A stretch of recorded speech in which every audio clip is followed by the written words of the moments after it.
I enjoy the Fallout series, watching Oxhorn more often from FNAF Game Theory, playing most of the games, and even dressing up as a femme. However, while randomly scrolling, I saw this YouTube video named Sympathetic Man, and it was a review from the Fallout series, which I watched recently, and it had some very controversial ideas, and so I wanted to watch it with you guys and just give my honest opinion about that. Before we go though, the topics I will talk about is a little controversial with race and diversity in film, so if you're not comfortable with that, then you should probably just go back to YouTube Shorts.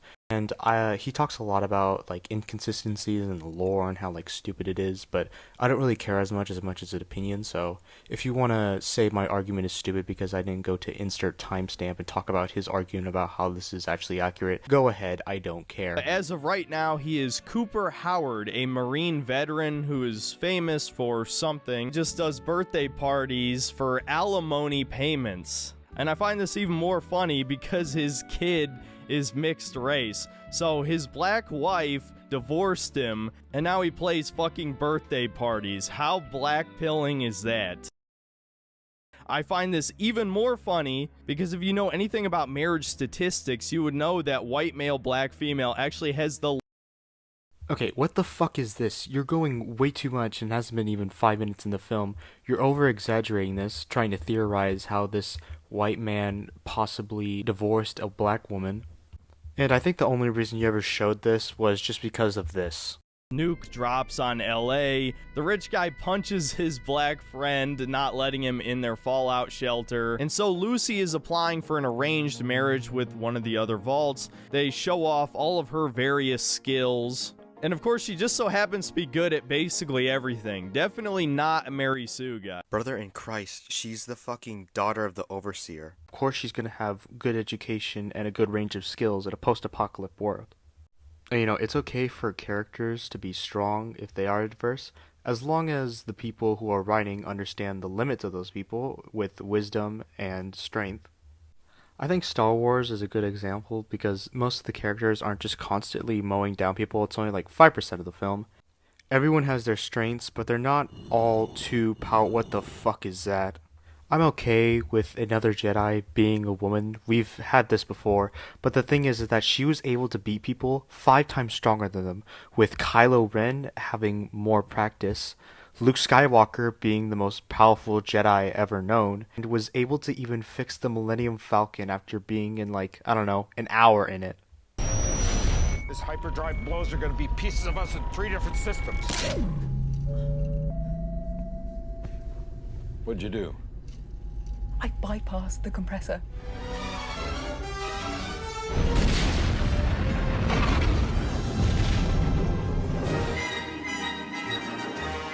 Oh, and also they gave her force healing for some reason. So she's not getting experience, she's not getting smarter, she's not enhancing her skills. All she's doing is basically just clicking hacks button, and then she's able to go through whatever situation she's dealing with. That's not creative, it's just lazy writing. However, the Fallout situation is different because it's at a more realistic time pace. There are people who are able to easily beat her. Well, the Wasteland's got its own golden leaf. Oh, what's that? Thou shalt get sidetracked by bullshit every goddamn time. Per se, the ghoul. But it's not like she's weak as a squirrel either. There are some situations where she can outsmart and beat people in combat. The members of Vault 33 meet up with the members of Vault 32, and we find out her soon-to-be husband is actually a white guy and not ugly. At the wedding, Lucy asks her new husband, Monty, what his sperm count is. You know, I think I'm actually starting to like this girl. And even more based, as soon as they get back to her room, Monty strips naked and they just straight up have sex. So I guess one good thing came out of this show. Now, at first, this was just plain and simple racism, and that was it. But then I realized that when he sees that white person, he doesn't see that white person. He sees himself. And so he sees this false reality with Ella Perel. So when the air quote relationship is immediately broken, I don't want to say spoilers, but he basically immediately destroys that false reality, and he's pissed off about that. Get horrifically murdered, men just getting the absolute shit beat out of them. The only competent males at all are the raiders. But her pregnant best friend, after getting stabbed in the eye with a fork, gets a hold of an SMG and starts mowing down raiders. Wow! I think this is the only thing I could really agree with them with. I think it's kind of stupid that a pregnant woman, of all people, should somehow survive this. And I kind of hate it when I see it in movies. Even like in the Spider-Verse, I cringed at that one scene. Nina Overseer is the real villain of the show. Yes, this middle-aged brown woman is supposed to be this mega badass evil raider we're supposed to be intimidated by. Womp womp, the fucking villain doesn't have white skin. If the villain was even white, you probably still complain about, oh, the one person that has white skin and is competent is the villain. Of course they would portray that in the movie. And it's another pussy-ass black guy. You know, it's one thing that every single TV show, movie, and now video game has a diverse cast, but do you have to have every black man be a fucking pussy? Later it's revealed that the newest person in the group is often bullied, so at one point everyone was that pussy. It's not that big of a deal.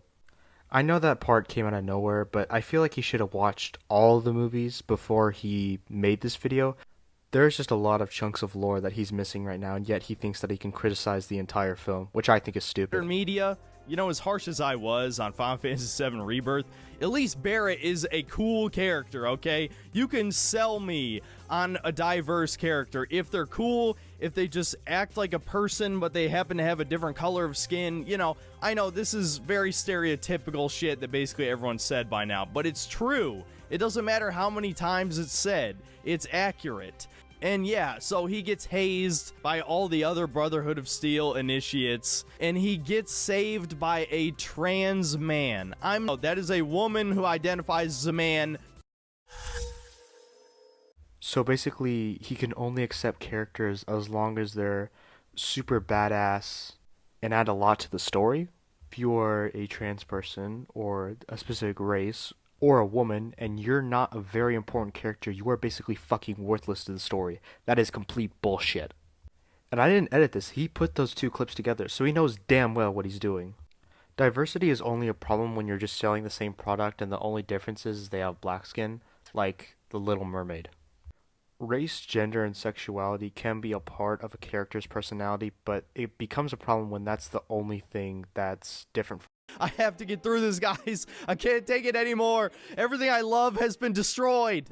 I cut this off, but he constantly talks about how he watched this with his mother. Wonder what Mother's Day is going to be after she sees this clip. Trans male character was more of a man than Maximus, one of our main characters. You would think black people would make more of a stir about this, but as you saw with my Spider-Man 2 review, no, they totally love Miles Morales, who's fucking Urkel incarnate. Maximus is still a child at heart. When he was seeing the guy in the power armor when he came out of the fridge, that's him throughout the entire movie. He was inspired by those people with the power armor. He thought they were so cool. He looked up to them and he wanted to become one of them. This is the equivalent of someone being inspired by David Goggins, wanting to become a Navy SEAL, only to realize how hard it is and how miserable it is, and just wanting to go home, not even knowing what to do in that situation because you've never been in that type of situation. Yeah, that's Maximus. Also, don't talk to Miles Morales like that when he's also a fucking kid.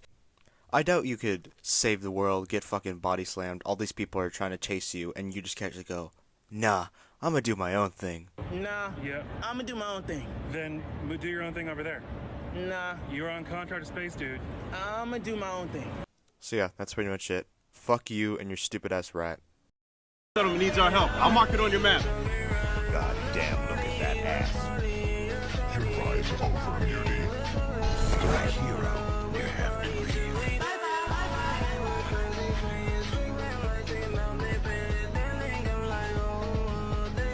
War never changes.